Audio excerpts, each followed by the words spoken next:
Hello friends, നമ്മൾ നേരത്തെ 2 dimensional ഡാറ്റയെക്കുറിച്ച് പഠിച്ചു. ഇനി ഇവിടെ നമ്മൾ പഠിക്കാൻ പോകുന്നതാണ് 3 dimensional data. 3 dimensional spatial data എന്ന് പറയുന്നത് ഉദ്ദേശിക്കുന്നത് ഒരു കണ്ടിന്യൂസ് ആയി നടക്കുന്ന ഒരു പ്രോസസ്സിൻ്റെ ഡിസ്ക്രീറ്റ് സാമ്പിൾസ് ആയിരിക്കും, അല്ലെങ്കിൽ വേർട്ടിസസും എഡ്ജസും പോളിഗൺസും വെച്ച് ഡിസ്ക്രൈബ് ചെയ്യാൻ പറ്റുന്ന സ്ട്രക്ചേഴ്സും ആയിരിക്കും 3 ഡയമെൻഷണൽ സ്പേഷ്യൽ ഡാറ്റ. റിയൽ ലൈഫിൽ 3 ഡയമെൻഷണൽ ഡാറ്റയുടെ എക്സാമ്പിളാണ് air flow around A wing, ഒരു വിങ്ങിന് ചുറ്റും നടക്കുന്ന എയർ ഫ്ലോ. അതുപോലെ തന്നെ stress attributes of A mechanical parts. ഒരു ബോഡിയിൽ ഒരു എക്സ്റ്റേണൽ ഫോഴ്സ് അനുഭവപ്പെടുകയാണെങ്കിൽ ആ ബോഡിയിൽ ഡെവലപ്പ് ചെയ്യുന്ന ഫോഴ്സസ് അല്ലെങ്കിൽ സ്ട്രെസ്സസ്, അതിൽ ഫിസിക്സ് നമ്മൾ പഠിച്ച ടെൻഷൻ, കംപ്രഷൻ, ഷിയർ, അതൊക്കെ 3 ഡയമെൻഷണൽ ഡാറ്റയ്ക്ക് എക്സാമ്പിളാണ്. അടുത്ത ടോപ്പിക്കാണ് visualising explicit surfaces. Visualizing explicit surfaces means representing 3-dimensional objects using specific information. ആ സർഫേസിനെ കുറിച്ചുള്ള സ്പെസിഫിക് ഇൻഫർമേഷൻ ഡിഫൈൻ ചെയ്തുകൊണ്ട് ആ സർഫേസ് നമ്മൾ വിഷ്വലൈസ് ചെയ്യുക, അതാണ് ഇവിടെ ഉദ്ദേശിക്കുന്നത്. An explicit surface is one that has been defined in one of two ways. ഈ 2 രീതിയിൽ ഈ എക്സ്പ്ലിസിറ്റ് സർഫേസിനെ വിഷ്വലൈസ് ചെയ്യാൻ പറ്റും. ഫസ്റ്റ് മെത്തേഡാണ് A list of 3 dimensional vertices, A list of edges and A list of planar polygon patches. ഒരു സർഫേസിലുള്ള വെർട്ടിസസിൻ്റെയും എഡ്ജസിനെയും അതുപോലെ polygon പാച്ചസിനെയും define ചെയ്തുകൊണ്ട് നമുക്കതിനെ വിഷ്വലൈസ് ചെയ്യാം. അതിനുള്ള ഒരു എക്സാമ്പിളാണ് ഇവിടെ കൊടുത്തിട്ടുള്ളത്. A unit cube can be represented by the following list. നമുക്ക് യൂണിറ്റ് ക്യൂബിലുള്ള വേർട്ടെക്സിനെയും എഡ്ജസിനെയും പ്ലാനാർ പോളിഗൺ പാച്ചസിനെയും നമ്മൾ ഡിഫൈൻ ചെയ്തുകൊണ്ട് ആ യൂണിറ്റ് ക്യൂബിനെ വിഷ്വലൈസ് ചെയ്യാണ് ഇവിടെ. യൂണിറ്റ് ക്യൂബിലുള്ള വേർട്ടെക്സ് മീൻസ് അതിൻ്റെ കോർണേഴ്സ്, എഡ്ജസ് എന്ന് വെച്ചാൽ വേർട്ടെക്സസ് തമ്മിലുള്ള connections, planar polygon patches means ആ എഡ്ജസ് തമ്മിൽ ജോയിൻ ചെയ്ത് കിട്ടുന്ന ഫേസസ് അല്ല, യൂണിറ്റ് ക്യൂബിൻ്റെ ഫേസസ്, അത് ഡിഫൈൻ ചെയ്യാണ് ഇവിടെ. വെർട്ടെക്സ് 0 മീൻസ് അതിൻ്റെ കോർഡിനേറ്റ് XYZ കോർഡിനേറ്റ് ആണ് 0 0 0. Vertex 1 means 0 0 1. വെർട്ടെക്സ് 2 0 1 1. അങ്ങനെ 8 വെർട്ടിസസും നമ്മൾ ഡിഫൈൻ ചെയ്ത് കൊടുത്തു. യൂണിറ്റ് ക്യൂബിൽ 8 വെർട്ടിസസ് ഉണ്ടാവുക, 8 വെർട്ടിസസ് നമ്മൾ ഡിഫൈൻ ചെയ്ത് കൊടുത്തു. അതുപോലെ തന്നെ അതിലുള്ള എഡ്ജസ് 0 എന്ന് വെച്ചാൽ 0 1 ആണ്. മീൻസ് വേർട്ടെക്സ് 0ഉം വേർട്ടെക്സ് 1ഉം തമ്മിലുള്ള ജോയിൻ ചെയ്ത ലൈനാണ് എഡ്ജ് 0. Edge 1 means 1 2. വേർട്ടെക്സ് 1ഉം വേർട്ടെക്സ് 2ഉം തമ്മിൽ ജോയിൻ ചെയ്ത് കിട്ടുന്നതാണ് എഡ്ജ് 1. Edge 2 means 2 3. വേർട്ടെക്സ് 2ഉം വേർട്ടെക്സ് 3ഉം തമ്മിൽ ജോയിൻ ചെയ്ത് കിട്ടുന്നതാണ് എഡ്ജ് 2. അങ്ങനെ 12 എഡ്ജസും നമ്മൾ ഡിഫൈൻ ചെയ്ത് കൊടുത്തു. പിന്നെ ഫേസ് 0 1 2 3 ആണ്. അതുകൊണ്ട് ഉദ്ദേശിക്കുന്നത് എഡ്ജ് 0ഉം എഡ്ജ് 1ഉം എഡ്ജ് 2ഉം എഡ്ജ് 3ഉം ജോയിൻ ചെയ്ത് കിട്ടുന്ന ഫേസ് ആണ് ഫേസ് 0. ഫേസ് 1 8 9 10 11 ആണ്. എഡ്ജ് 8ഉം എഡ്ജ് 9ഉം എഡ്ജ് 10ഉം എഡ്ജ് 11ഉം ജോയിൻ ചെയ്ത് കിട്ടുന്ന ഫേസ് ആണ് ഫേസ് 1. അങ്ങനെ നമ്മൾ 6 ഫേസും ഡിഫൈൻ ചെയ്ത്. അപ്പോൾ അങ്ങനെ ഇതിലുള്ള വേർട്ടെക്സും എഡ്ജും ഫേസും ഡിഫൈൻ ചെയ്തുകൊണ്ട് നമ്മൾ അതിനെ വിഷ്വലൈസ് ചെയ്യാണ് ഇവിടെ. ഈ ഫിഗറിൽ യൂണിറ്റ് ക്യൂബിൻ്റെ വേർട്ടെക്സും ഫേസും എഡ്ജസും പോയിന്റ് ചെയ്തിട്ടുണ്ട്. Another method of visualizing explicit surfaces ആണ് a set of parametric equations for defining the x, y and z coordinates of points on the surface along with an interconnection strategy for computing the adjacent patches. The step size of the parameter can be used to control the smoothness of the curved surface. ഇവിടെ പറയുന്നത് സർഫേസിലുള്ള പോയിന്റ്സിൻ്റെ XYZ കോർഡിനേറ്റിന് define ചെയ്യാൻ വേണ്ടിയിട്ടുള്ള ഒരു set of parametric equation define ചെയ്ത് കൊടുക്കുക. അതുപോലെ അതിൻ്റെ എഡ്ജസും പാച്ചസും compute ചെയ്യാൻ വേണ്ടിയിട്ട് ഒരു ഇൻ്റർ കണക്ഷൻ സ്ട്രാറ്റജിയും അതിനോട് കൊടുക്കണം. മീൻസ് അത് ട്രയാങ്കുലർ ആണോ റെക്റ്റിലീനിയർ ഗ്രിഡ് ആണോ അതിൻ്റെ പാച്ചസ്, അത് കമ്പൈൻ ചെയ്തിട്ടാണ് ഒരു സർഫേസ് ഉണ്ടാവുക. അപ്പോൾ അതിൽ കേർവ്ഡ് സർഫേസിൻ്റെ സ്മൂത്ത്നെസ് കൺട്രോൾ ചെയ്യാൻ വേണ്ടിയിട്ട് നമ്മൾ സ്റ്റെപ്പ് സൈസും കൊടുക്കും. ഇവിടെ നമുക്കൊരു യൂണിറ്റ് സിലിണ്ടറിൻ്റെ Y ആക്സിസിൽ അലൈൻ ചെയ്ത ഒരു യൂണിറ്റ് സിലിണ്ടറിൻ്റെ പാരാമെട്രിക് ഫോം തന്നിട്ടുണ്ട്. മീൻസ് ആ യൂണിറ്റ് സിലിണ്ടറിൻ്റെ ടോപ്പിന് നമുക്ക് y = 1, x = cos theta, z = sin theta, 0 < θ < 2π.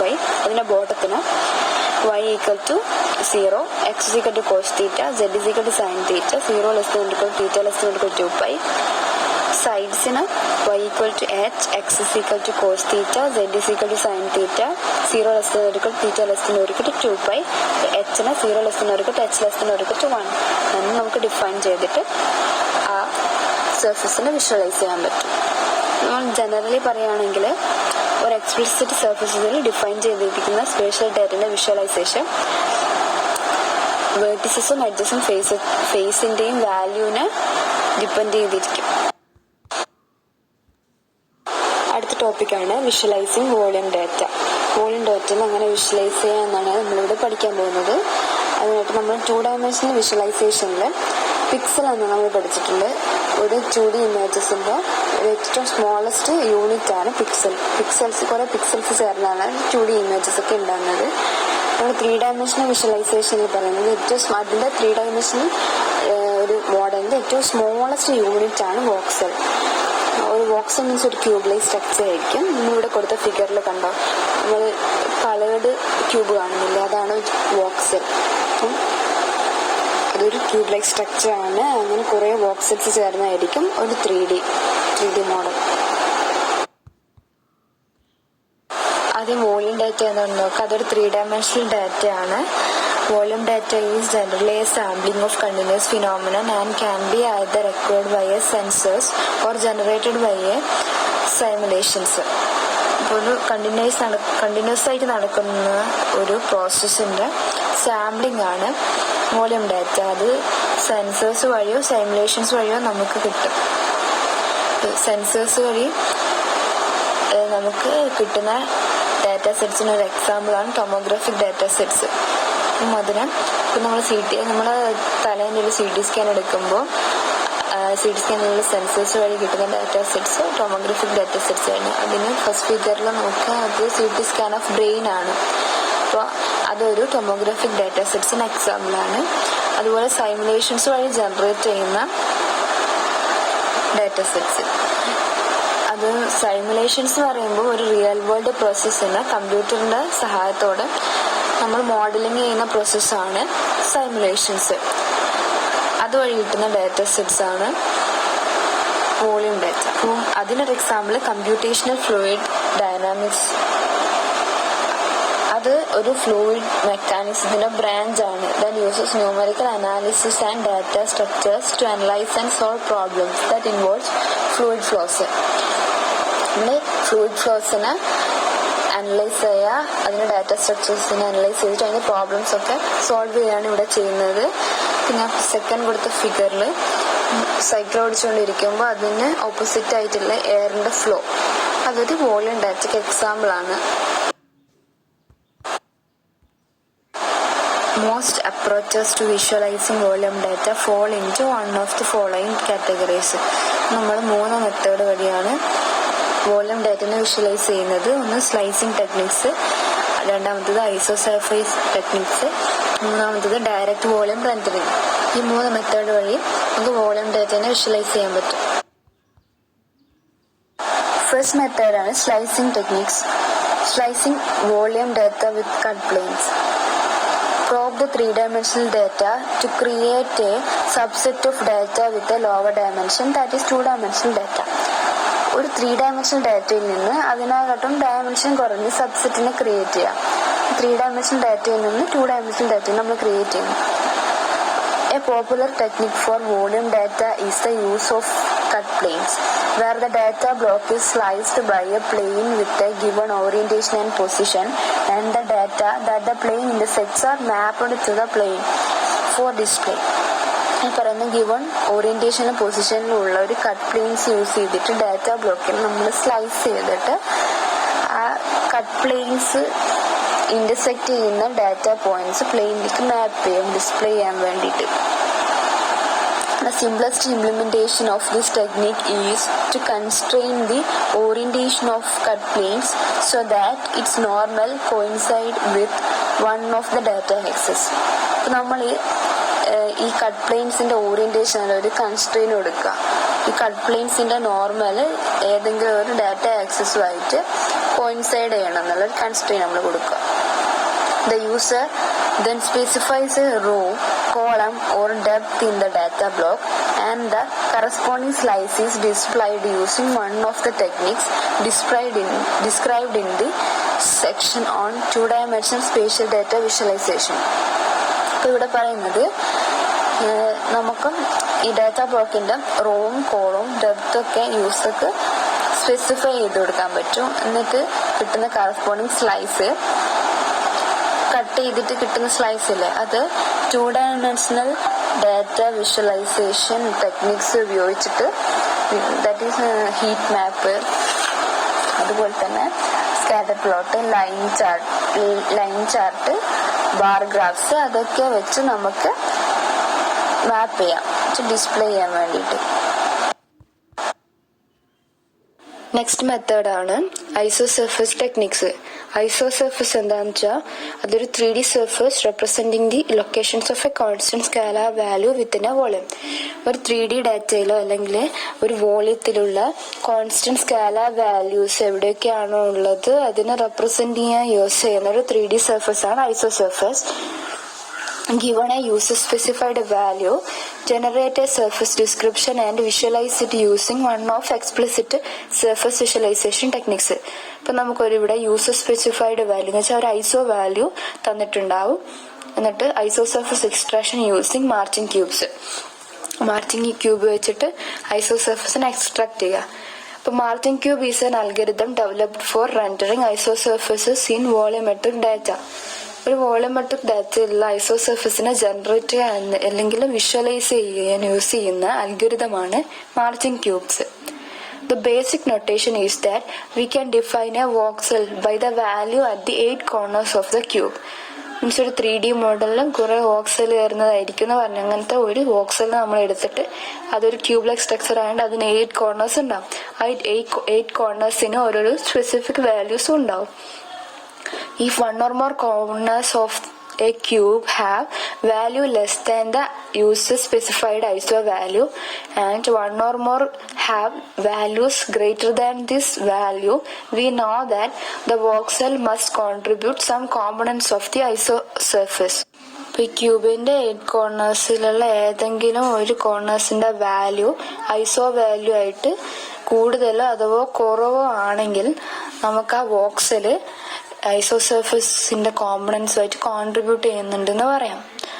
By determining which edge of the cube are intersected by the isosurface, we can create triangular patches that divide the cube between regions within the isosurface and regions outside. ഈ ഐസോസർഫസ് ക്യൂബിന്റെ ഏതൊക്കെ എഡ്ജസുമായിട്ടാണ് intersect ചെയ്യുന്നതെന്ന് കണ്ടുപിടിക്കുന്നതിലൂടെ നമുക്ക് ഈ intersects വെച്ചിട്ട് നമുക്ക് triangular patches create ചെയ്യാൻ പറ്റും. ഈ ട്രയാങ്കുലർ പാച്ചസ് ക്യൂബിനെ ഡിവൈഡ് ചെയ്യുകയും ചെയ്യും. By connecting the patches from all cubes on the isosurface boundary, we get a surface representation. ഐസോസർഫസ് ബൗണ്ടറിയിലുള്ള ഇങ്ങനത്തെ ഓരോരോ ക്യൂബ്സിൻ്റെയും ട്രയാങ്കുലർ പാച്ചസ് ക്രിയേറ്റ് ചെയ്തിട്ട് ആ ട്രയാങ്കുലർ പാച്ചസ് ജോയിൻ ചെയ്യിപ്പിച്ച് കഴിഞ്ഞാൽ നമുക്കൊരു സർഫസ് റെപ്രസെൻറ്റേഷൻ കിട്ടും. അപ്പോൾ നമുക്കിങ്ങനെ വോളിയം ഡാറ്റേനെ വിഷ്വലൈസ് ചെയ്യാൻ പറ്റും. ഞാൻ ഇവിടെ തന്നിട്ടുള്ളത് 15 basic cases of 3D cells ആണ്. ഒരു വോക്സലിനെ എടുത്തിട്ട് അതിൽ ക്രിയേറ്റഡ് ആയിട്ടുള്ള ട്രയാങ്കുലർ പാച്ചസ് ആണ് ഇവിടെ കൊടുത്തിരിക്കുന്നത്. യുണീക്ക് ആയിട്ടുള്ള 15 കേസസ് ആണിത്. ഈ ഫിഗറിൽ നമുക്ക് ഈ വോക്സൽസിൽ ക്രിയേറ്റഡ് ആയ ട്രയാങ്കുലർ പാച്ചസിനൊക്കെ ജോയിൻ ചെയ്യിപ്പിച്ച ഇങ്ങനത്തെ ഒരു മോഡൽ കിട്ടും. മാർച്ചിങ് ക്യൂബ് വെച്ചിട്ട് വോളിയം ഡാറ്റനെ വിഷ്വലൈസ് ചെയ്തപ്പോൾ കിട്ടിയ കുറച്ച് പിക്ചേഴ്സാണിത്. അടുത്ത മെത്തേഡാണ് direct volume rendering, direct volume visualisation techniques. ഇവിടെ നമുക്ക് 3 ഡയമെൻഷണൽ പോളിഗൺസ് ഒന്നും ക്രിയേറ്റ് ചെയ്യേണ്ട ആവശ്യമില്ല. Either cast ray into the volume and compute a pixel value based on the data encountered by the ray or project each voxel on to the projection plain using some method of accumulating effects on pixels.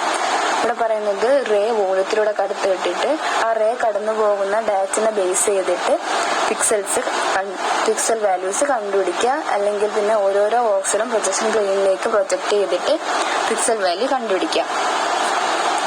The basic process of rendering a volumetric data set starts by transforming the position of voxel into the viewing coordinate system following the same procedure used in the traditional three-dimensional graphics pipeline. Volumetric ഡാറ്റേനെ render ചെയ്യുമ്പോൾ അല്ലെങ്കിൽ visualise ചെയ്യുമ്പോൾ ഇവിടെ നമ്മൾ first ചെയ്യേണ്ട സ്റ്റെപ്പാണ് വോക്സലിന്റെ പൊസിഷനെ viewing coordinate സിസ്റ്റത്തിലേക്ക് മാറ്റുക. വ്യൂയിങ് കോർഡിനേറ്റ് സിസ്റ്റം എന്ന് വെച്ചാൽ camera or I coordinate system ആണ്. ഇത് ക്യാമറ പൊസിഷൻ അല്ലെങ്കിൽ വ്യൂയിങ് പോയിന്റിനെ റെപ്രസെന്റ് ചെയ്യാൻ യൂസ് ചെയ്യുന്ന കോർഡിനേറ്റ് സിസ്റ്റം ആണ്. ഈ കോർഡിനേറ്റ് സിസ്റ്റത്തിൽ ക്യാമറന്റെ പൊസിഷൻ ഇപ്പോൾ ഒറിജിനലിലായിരിക്കും. അതുപോലെ ക്യാമറ വ്യൂയിങ് ഡയറക്ഷൻ ഏതെങ്കിലും ഒരു ആക്സിസിൽ അലൈൻ ചെയ്തിട്ടുണ്ടാവും. Up direction positive y ആക്സിസിലായിരിക്കും. എന്നിട്ട് ട്രഡീഷണൽ 3-dimensional ഗ്രാഫിക്സ് പൈപ്പ് ലൈനിന്റെ പ്രൊസീജിയർ നമ്മൾ ഫോളോ ചെയ്യും.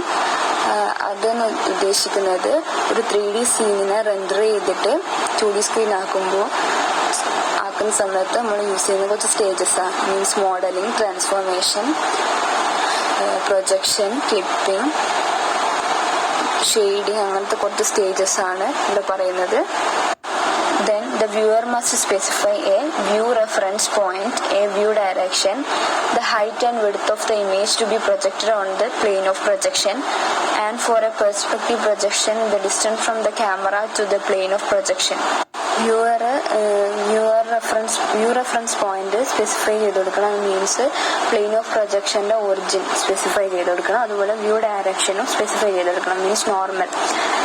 അതുപോലെ നമ്മൾ പ്ലെയിൻ ഓഫ് പ്രൊജക്ഷനിലേക്ക് പ്രൊജക്ട് ചെയ്യേണ്ട ഇമേജിന്റെ ഹൈറ്റും വിഡ്ത്തും നമ്മൾ സ്പെസിഫൈ ചെയ്ത് കൊടുക്കും. അതുപോലെ ക്യാമറയും പ്ലെയിൻ ഓഫ് പ്രൊജക്ഷനും തമ്മിലുള്ള ഡിസ്റ്റൻസും സ്പെസിഫൈ ചെയ്ത് കൊടുക്കും. Once the voxel have been positioned, we have option of either. വോക്സലിന് പൊസിഷൻ ചെയ്തതിന് ശേഷം നമുക്ക് രണ്ട് മെത്തേഡ് ഉണ്ട്. ഒന്ന് ഫോർവേഡ് മാപ്പിംഗും ഒന്ന് inverse mapping also called ray കാസ്റ്റിംഗും ആണ്. ഫോർവേഡ് മാപ്പിംഗ് എന്ന് വെച്ചാൽ project each voxel on to the plane of projection and determine which pixel will be affected and in what way. ഒരു വോളിന്റെ വെച്ചാൽ കുറെ വോക്സൽസ് ഉണ്ടാകും. അപ്പോൾ ഓരോരോ വോക്സൽസിനെയും ഒരു പ്രൊജക്ഷൻ പ്ലെയിനിലേക്ക് പ്രൊജക്ട് ചെയ്തിട്ട് ഏതൊക്കെ പിക്സലിനാണ് എഫക്ട് ചെയ്തത് അതിന്റെ പിക്സൽ വാല്യൂസ് നമ്മൾ കമ്പ്യൂട്ട് ചെയ്തിട്ട് വിഷ്വലൈസ് ചെയ്യുന്ന പ്രോസസ്സാണ് ഫോർവേഡ് മാപ്പിംഗ്. അത് inverse mapping also called ray casting. Send a ray from each pixel in the plane of projection through the volume, sampling values along the ray and determine the resulting value for each pixel. കണ്ണിൽ നിന്നോ അല്ല ക്യാമറയിൽ നിന്നോ നമ്മൾ projection പ്ലെയിനിന്റെ ഓരോരോ പിക്സലിലൂടെയും വോളിയത്തിലേക്ക് നമ്മൾ ray കടത്തി വിട്ടിട്ട് ആ റേ കടന്നു പോകുന്നതിലൂടെ സാമ്പിളിങ് ചെയ്തിട്ട് അങ്ങനെ ഓരോരോ ഈച്ച് പിക്സലിന്റെ വാല്യൂ നമ്മൾ കമ്പ്യൂട്ട് ചെയ്തിട്ട് വിഷ്വലൈസ് ചെയ്യുന്ന പ്രോസസ്സാണ് ഇൻവേഴ്സ് മാപ്പിംഗ്. ഇവിടെ കൊടുത്ത ഫിഗർ ഇൻവേഴ്സ് മാപ്പിങ്ങിന് ഉള്ള ഫിഗറാണ്. ഇതിന് നേരെ ഓപ്പോസിറ്റ് ആയിട്ടായിരിക്കും ഫോർവേഡ് മാപ്പിംഗ്. മീൻസ് ഓരോരോ വോക്സൽസിനെയും പ്രൊജക്ഷൻ പ്ലെയിനിലേക്ക് പ്രൊജക്ട് ചെയ്യാണ് ഫോർവേഡ് മാപ്പിങ്ങിൽ.